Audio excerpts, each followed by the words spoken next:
Hello बच्चों, आज हम 7वीं कक्षा की सामाजिक विज्ञान की 8वीं वर्कशीट जिसका विषय है पारितंत्र के बारे में जानेंगे। तो आइए स्टार्ट करते हैं। विचार करें, कैक्टस के पौधे की पत्तियां कांटों के रूप में क्यों होती हैं? क्योंकि कैक्टस कम पानी वाले स्थानों पर पाया जाता है, जैसे यानी मरुस्थलीय क्षेत्र, और मरुस्थलीय क्षेत्र में पानी की कमी के कारण यहाँ के पौधों की पत्तियां बहुत छोटी या कटीली होती हैं, यानी कांटेदार होती हैं। तो पानी की कमी के कारण कैक्टस की जो पत्तियां हैं वो कांटेदार होती हैं। इसके बाद है, ऊंट को रेगिस्तान का जहाज़ क्यों कहते हैं? क्योंकि ऊंट एक ऐसा जानवर है जो बिना पानी के 2 हफ्तों तक भी जीवित रह सकता है, और रेगिस्तान में पानी की कमी के कारण अन्य जीव नहीं रह पाते। साथ ही रेगिस्तान की रेतीली ज़मीन में सभी के पैर धंस जाते हैं, जबकि ऊंट के पैर नीचे से गद्देदार होते हैं, जिसके कारण वे रेत में नहीं धंसते और ऊंट रेत में भी आसानी से चल पाता है, वो भी स्पीड के साथ। इसलिए इसको रेगिस्तान का जहाज़ कहते हैं। इसके बाद है, कमल के पौधे की पत्तियां चपटी क्यों होती हैं? तो क्योंकि कमल का पौधा पानी में खिलता है और वह पानी में डूब ना जाए, इसलिए कमल के पौधे ने अपनी पत्तियों को फैला लिया है, चौड़ा बना लिया है, जिससे वे पानी के ऊपर तैरती रहती हैं और आसानी से धूप उनको मिलती रहती है। इसके बाद है, मेंढक पानी के पास क्यों पाए जाते हैं? तो मेंढक एक ऐसा जीव है जो पानी के पास ही आमतौर पर पाया जाता है, क्योंकि मेंढक पानी के आसपास पाए जाने वाले कीट पतंगों आदि को खाता है। साथ ही मेंढक पानी के अंदर भी बहुत देर तक रह सकता है। वह सांस लेने के लिए पानी की सतह पर कुछ देर के लिए आता है और फिर वापस चला जाता है। इस बीच में वो पानी के ऊपर एक बुलबुला छोड़ जाता है, जिसके माध्यम से जिससे ही पता चलता है कि वो सांस लेने ऊपर आया था। बाकी समय वह पानी के नीचे भी रह सकता है।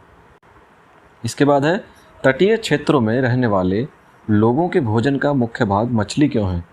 क्योंकि तटीय क्षेत्रों पर आमतौर पर मछली आसानी से पकड़ी जा सकती है और वहाँ सबसे आसान भोजन मछली ही है। इसके कारण वहाँ के लोग ज़्यादातर भोजन में मछली का प्रयोग करते हैं। आगे है, विभिन्न स्थानों पर पाए जाने वाले जीव जंतु, वनस्पति एवं लोगों के रहन सहन के तरीके भिन्न होते हैं। सभी पेड़ पौधे, जीव जंतु एवं मानव अपने आसपास के पर्यावरण पर आश्रित होते हैं। प्राय वे एक दूसरे पर भी आश्रित हैं। जीवधारियों का आपसी एवं अपने आसपास के पर्यावरण के बीच का संबंध ही पारितंत्र का निर्माण करता है।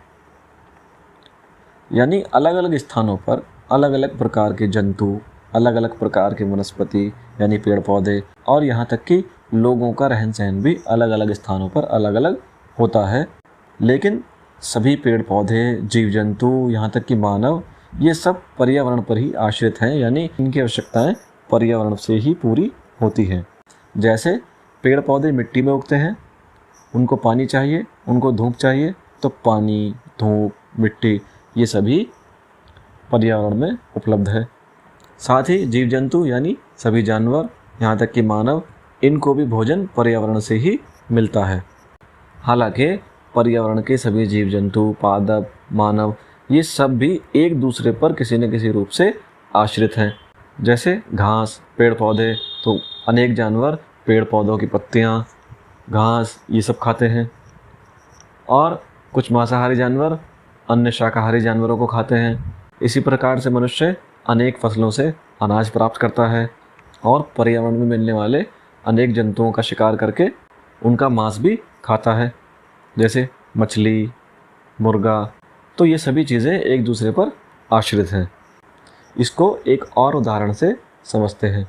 जैसे पक्षी आपने देखे होंगे, पक्षी पेड़ों के फल खाते हैं, पेड़ों पर घोंसला बनाते हैं, यानी पक्षी पेड़ों पर आश्रित हैं। साथ ही जब पक्षी कोई भी फल खाता है तो उसके बीज उसके पेट में चले जाते हैं। क्योंकि पक्षियों के दांत नहीं होते, तो वे बीज साबुत ही पक्षियों के पेट में चले जाते हैं। और जब पक्षी उड़कर एक स्थान से दूसरे स्थान पर जाता है और अपनी बीज के द्वारा वह उन बीजों को दूर दूर के स्थानों तक पहुंचा देता है, जिसके बाद वर्षा होने पर उन बीजों से फिर से नए पेड़ उग आते हैं। इस प्रकार एक पेड़ से अनेक पेड़ उगते चले जाते हैं और इसी प्रकार से वनों का निर्माण हुआ है। तो इसमें हमने जाना कि किस प्रकार पेड़ पक्षियों पर आश्रित हैं और पक्षी पेड़ों पर आश्रित हैं, यानी दोनों एक दूसरे की ज़रूरतों को पूरा करते हैं। इसी को हम आश्रित होना कहते हैं। तो जीवधारी यानी कोई भी जीव, चाहे वह पेड़ पौधे हों, कीट पतंगे हों, मानव हो, पक्षी हों, पशु हों, तो ये सभी आपस में एक दूसरे से संबंध रखते हैं। तो ये सभी पर्यावरण में आपस में किसी न किसी रूप में संबंधित हैं, जुड़े हुए हैं। तो इसी को हम पारितंत्र कहते हैं, यानी पर्यावरण में जहाँ जीव एक दूसरे से किसी न किसी रूप में जुड़े हो, उसी को पारितंत्र कहते हैं। आगे है, एक पारितंत्र में वे सभी कारक होते हैं जो एक विशिष्ट क्षेत्र में परस्पर क्रिया करते हैं, चाहे वे जीवीय हों या अजीवीय। संसार में प्रत्येक विशिष्ट पारितंत्र के पास अपने निर्जीव वस्तुओं द्वारा निर्मित स्वयं की स्थितियां हैं। तो पारितंत्र एक ऐसा विशिष्ट क्षेत्र है जहां सभी कारक परस्पर एक दूसरे से क्रिया करते हैं, चाहे वे जीवित हों या निर्जीव हों। जैसे एक विशाल रेगिस्तानी क्षेत्र अपने आप में एक पारितंत्र है। वहाँ की भूमि वहाँ के पेड़ पौधों के साथ क्रिया करती है और वहाँ उस जैसे ही पेड़ पौधे होते हैं जो रेगिस्तान में होने संभव हैं। तो पादप यानी पेड़ पौधे ये सजीव हैं और भूमि यानी रेत वो निर्जीव है। इसी प्रकार से समुद्री क्षेत्र भी एक अलग पारितंत्र है और समुद्र में मछलियाँ, पानी ये आपस में प्रतिक्रिया करते हैं। इसमें मछली जीवित है और पानी अजीवित है। वह स्थितियाँ निर्धारित करती हैं कि किस प्रकार के जीव वहाँ रहने के लिए सक्षम होंगे। जीव जंतु केवल वहीं पनप सकते हैं जहाँ उनकी ज़रूरतें पूरी हों, यानी हर एक पारितंत्र में निर्जीव वस्तुओं के कारण अलग ही स्थितियाँ उत्पन्न हो जाती हैं और वे स्थितियाँ ही निर्धारण करती हैं कि वहाँ कौन से जीव रह पाएंगे और कौन से नहीं रह पाएंगे। जैसे रेगिस्तानी जो पारितंत्र है, वहाँ की जो अजीवित वस्तुएं हैं, निर्जीव वस्तुएं हैं, जैसे रेत, कम जल, तापमान, आर्द्रता, इन सब के कारण वहाँ एक अलग प्रकार की स्थिति होती है। इसी प्रकार से समुद्र में पानी के अंदर नमक, अन्य लवण, तो उस पारितंत्र की एक अलग स्थितियाँ होती हैं। तो हर एक पारितंत्र की अलग अलग स्थितियाँ हैं और उन स्थितियों के आधार पर ही यह तय होता है कि कौन सा जीव वहाँ रह पाएगा और कौन सा नहीं। जैसे कमल का फूल रेगिस्तान में नहीं हो सकता क्योंकि वहाँ पानी की बहुत ज़्यादा कमी होती है। इसी प्रकार से ऊँट पानी में नहीं रह सकता, जबकि मछली ज़मीन पर नहीं रह सकती, क्योंकि वे अलग अलग पारितंत्र में रहने के आदी हैं। आगे है, अधिक वर्षा वाले वन, घास स्थल, रेगिस्तान, पर्वत, झील, नदी, महासागर एवं छोटे से ताल का भी एक पारितंत्र हो सकता है। मानव ने भी अपने विवेक के उपयोग से मछली घर, बागान और बाग यानी पार्क जैसे कृत्रिम पारितंत्र की रचना की है। यानी ऐसा स्थान जहाँ ज़्यादा बारिश होती हो, वह एक अलग पारितंत्र है। घास के मैदान अलग पारितंत्र हैं, रेगिस्तान अलग हैं, पर्वत, झील, नदियाँ, महासागर, यहाँ तक कि छोटा सा ताल भी एक अलग पारितंत्र है, क्योंकि वहाँ की जीवन स्थितियाँ बिल्कुल अलग हैं। वहाँ की निर्जीव चीज़ें भी बिल्कुल अलग हैं, जिसके कारण वहाँ अलग अलग प्रकार के जीव पाए जाते हैं। और इंसान ने भी अपनी बुद्धि का प्रयोग करके पारितंत्र का निर्माण किया है। जैसे मछली घर यानी एक्वेरियम, जिसके अंदर मछलियाँ पाली जाती हैं, वो आपने देखा होगा। बगीचे, बाग आपने देखे होंगे। ये मानव द्वारा बनाए गए कृत्रिम पारितंत्र हैं। तो मछली घर किस प्रकार से एक पारितंत्र है? क्योंकि एक्वेरियम में पहले वे सभी निर्जीव चीज़ें रखी जाती हैं जो वहाँ अलग ही स्थितियाँ उत्पन्न करती हैं।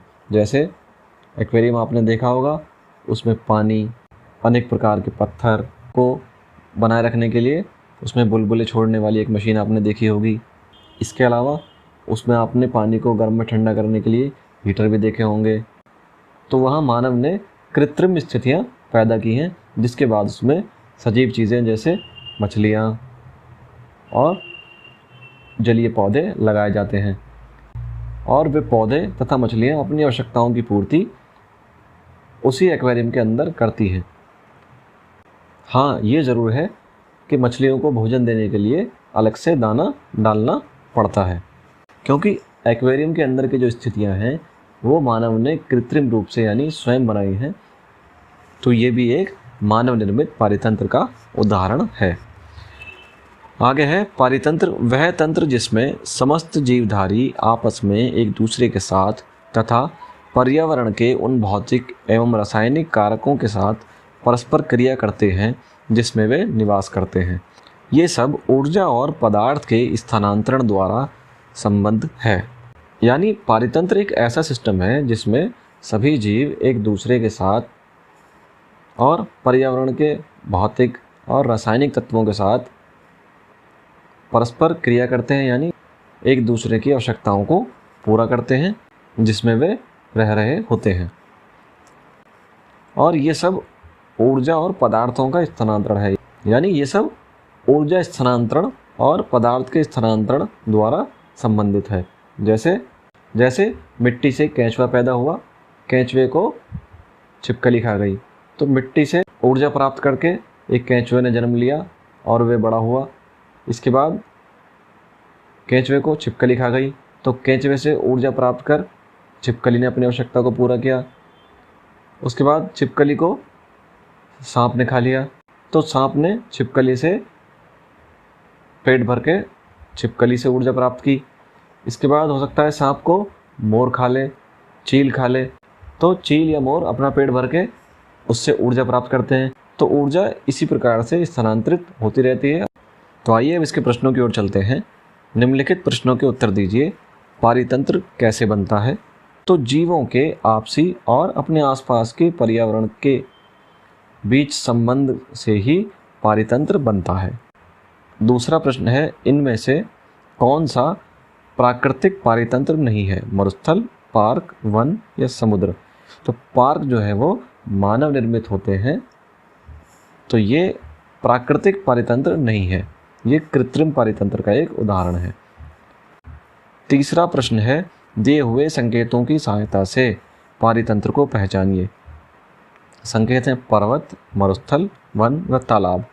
पहला है मछली, पानी, कमल का फूल।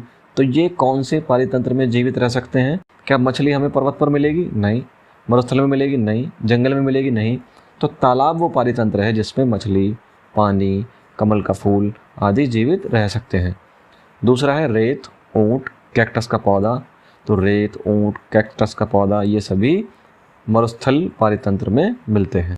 तीसरा है घने पेड़, जंगली जानवर, मिट्टी, ये सभी वन पारितंत्र में मिलेंगे।